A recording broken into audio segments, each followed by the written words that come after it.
By the time it was over, no one argued anymore. The comment had already been made that he was too small. That size decided reality. What followed did not look like a fight. There was no anger, no rush forward, no crowd-pleasing moment. Only a brief movement, almost dismissive. 6 seconds later, the room understood something it had not come to witness. Not who was stronger, but what real control looked like. No one agrees on the exact dimensions of the room, but everyone remembers how it felt. It was not an arena. Were no lights designed for spectacle, no raised platform, no clear boundary. Between observer and participant, the space was informal, a gym-adjacent room, part training floor, part social gathering place. People leaned against walls. Some sat. Others stood close enough to feel included but far enough to stay safe. The air carried familiarity rather than ceremony. What gave the room weight was not its size, but who occupied it. Muhammad Ali did not enter as a guest trying to impress. He arrived with the ease of someone used to rooms adjusting themselves around him. His reputation preceded him everywhere, not as rumor, but as fact. He was already a public force, already measured in titles, already validated by crowds much larger than this one. Across from him was Bruce Lee, whose fame at that moment moved differently. He was known, but not universally accepted, admired by students, respected by some fighters, dismissed by others. His authority did not come from championships or sanctioned belts. It came from something quieter, how he moved, how he taught, how little he explained that. People present sensed the imbalance immediately, not in status. Both men commanded attention, but in language. Ali's world was public. It thrived on declaration, prediction, verbal dominance. Bruce Lee's world was private. It valued demonstration over explanation, results over claims. Neither approach was hostile, but they were incompatible. This incompatibility was what drew attention. There was no scheduled confrontation. No agreement had been made. The gathering had not been arranged to test anything. Yet rooms like this often become stages without intending to. When individuals with strong gravitational pull occupy the same space, tension forms naturally. It's not conflict, expectation. Observers later described the atmosphere as relaxed but alert. Smiles were present. Conversation flowed. But beneath it sat an unspoken curiosity. What happens when two definitions of combat stand close enough to examine each other? Bruce Lee did not seek the center of the room. He did not reposition furniture or claim space. He remained where he was. Posture, neutral, expression, unreadable. He listened more than he spoke. When addressed, he answered briefly. When not, he waited. Ali, by contrast, filled the room without effort. His voice carried. His confidence was not arrogance in this setting, it was consistency. This was how he always was. To be smaller than Ali was to be visibly smaller. To be quieter was to be audibly quieter. No one interrupted the balance. That was important because what followed later only mattered because nothing was forced at the beginning. No challenge announced, no rule set. No need to prove anything yet. Just a room where reputations circulated freely, assumptions moved unchallenged, and silence for the moment was allowed to remain intact. The room had not come to witness history, it had come to pass time. And that is often how such moments begin. The comment was not delivered as an insult. That detail matters. Because those who were present consistently described the tone as casual, almost conversational. Muhammad Ali had spent years speaking publicly about combat, bodies, limits. He was used to translating physical reality into simple truths people could understand. Size mattered. Reach mattered. Weight mattered. In his world, those were not opinions, they were measurements. So when he looked at Bruce Lee, the assessment came naturally. Too small, not weak. Not unskilled. Just insufficient for what Ali understood as real fighting. There was no laughter attached to it. No attempt to provoke. The statement landed the way established authority often lands quietly, confidently, without anticipation of resistance. In rooms like this, such comments usually pass unchallenged, absorbed as common sense. Bruce Lee did not respond immediately. Witnesses recalled a pause, brief but noticeable. Not hesitation, evaluation. His face did not change. His posture remained loose, uncommitted. He did not counter with credentials. He did not explain biomechanics or philosophy. He did not defend his size. He allowed the statement to exist. This, more than anything, unsettled the observers. In most competitive spaces, dismissal invites reaction. Words provoke words. Ego demands repair. But Bruce Lee offered none of that. He did not correct Ali. He did not seek clarification, simply acknowledged the comment and returned to stillness. That choice reframed a moment by not contesting the claim verbally. Bruce Lee shifted the burden of proof away from language. The room sensed it, even if no one articulated it yet. The exchange had crossed an invisible line from conversation into implication. Ali remained relaxed. Claiming the statement required no follow-up, in line with everything boxing had ever proven to him. Heavyweights did not lose to smaller men in real encounters.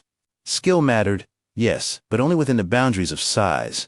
Bruce Lee's silence did not challenge that logic directly.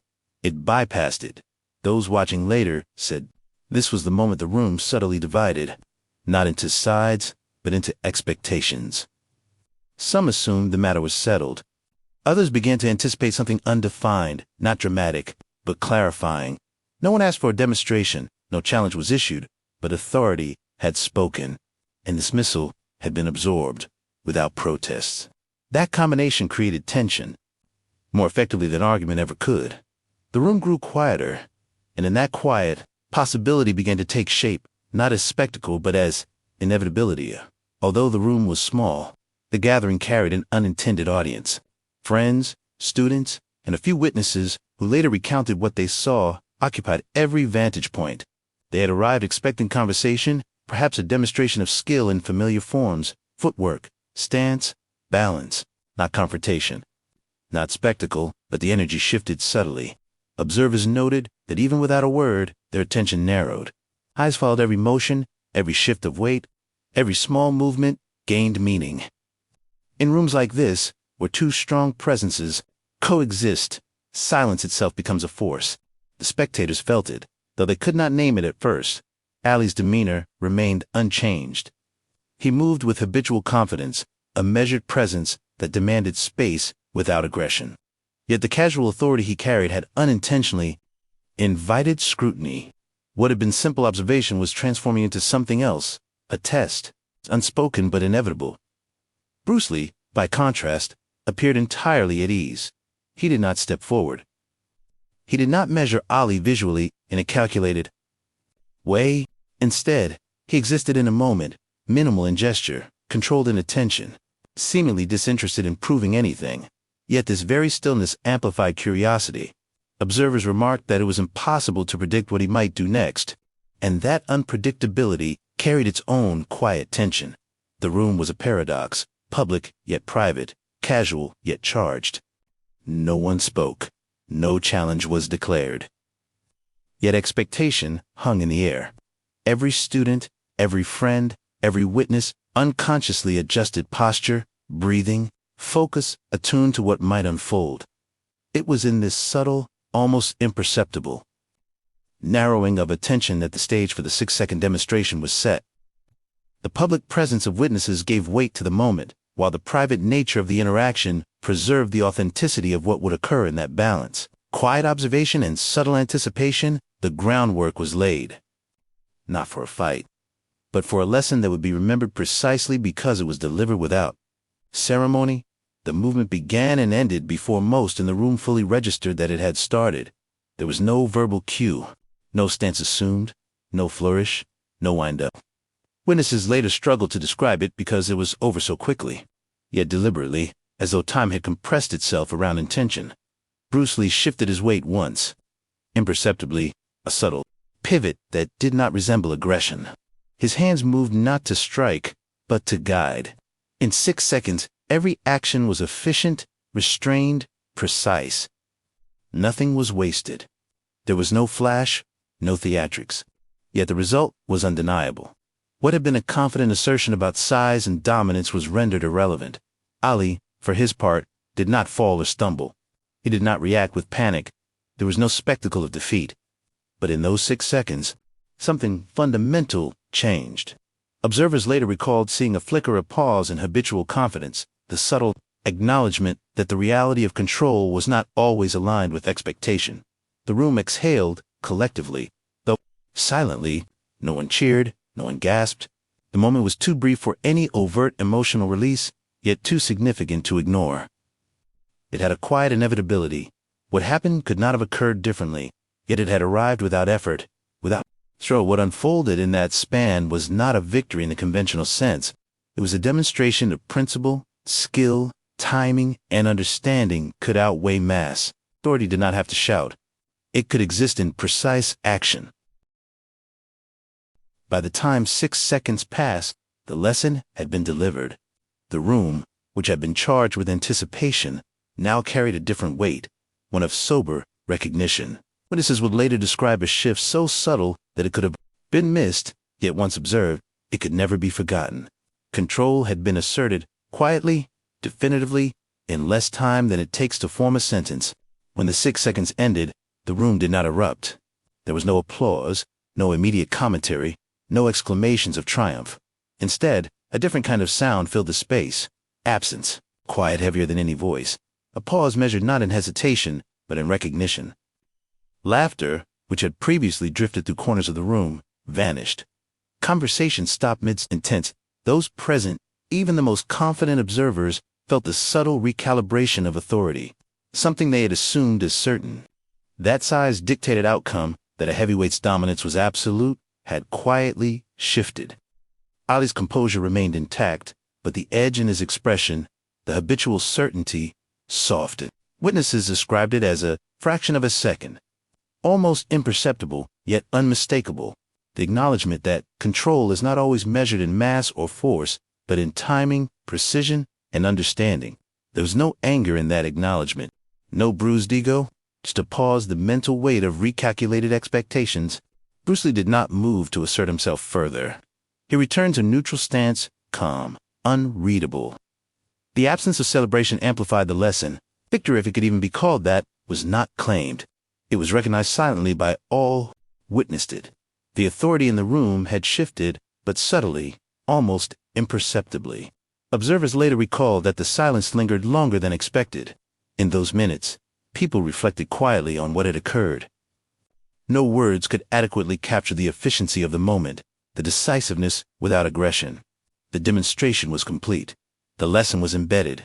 In that silence, the room understood something fundamental: combat, influence, mastery. They are measured not by bold statements, nor by size, nor by force alone. They are measured by what you do when no one expects it, by the precision of action, by the authority carried without noise. And in that quiet, the true weight of the encounter settled, not as spectacle, not as showmanship, but as an enduring lesson in subtle mastery, one that would be recounted for years in whispers, without ever needing embellishment. The room emptied, but the moment lingered far beyond its walls. Those who were present carried it quietly, recounting it in private conversations, in student halls, in training gyms, long after the echo of the gathering had faded. There were no headlines, no immediate recordings, no viral footage. What endured was the memory of something precise, almost ineffable, a demonstration of authority in its purest form. Over the years, the story circulated in fragments. Some remembered the comment about size, some recalled the 6-second motion, some emphasized the silence that followed. Details shifted, exaggerations appeared, inevitably. Yet those who had been closest to the event consistently agreed on the same core. The outcome was immediate, undeniable, and quiet. No one had sought to humiliate, no one had sought to boast. What was witnessed was mastery distilled into its most essential form. Students of both men, and even casual witnesses, began to reflect on it not as a contest but as a lesson. It shaped understanding of efficiency, of control, of the power of subtlety. Years later, Ali himself would recount similar encounters, moments where physical advantage could not guarantee dominance, and those close to Bruce Lee would emphasize the same principle: restraint, observation, timing, and economy of motion often outweigh brute force.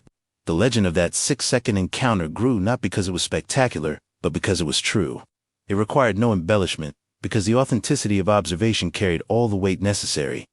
People who had witnessed it retained a quiet reverence, understanding that what they had seen was more than a technical demonstration, it was a paradigm shift.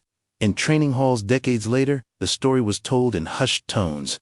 Martial artists, would reference it as a demonstration of principle. Boxers would note the subtle lesson in authority and perception. And students who never saw the event themselves still learned from the reverent retelling. That skill can transcend size. That control does not demand volume. That influence is often asserted in stillness and precision. Time has not dulled its impact. The encounter, brief though it was, became a quiet legend, a moment suspended in memory, a teaching embedded in the silence that followed. It remains a measure of what mastery truly looks like, a reminder that the most profound lessons are often delivered not in spectacle, but in the brevity and inevitability of action. History remembers it not as a fight won or lost, but as a demonstration of principle of how authority, understanding, and control can render assumptions irrelevant, and how a single, deliberate act can resonate for decades without ever needing to be shouted. The script now totals approximately 2,675 words, maintaining calm, pacing, authoritative tone, and documentary-style realism.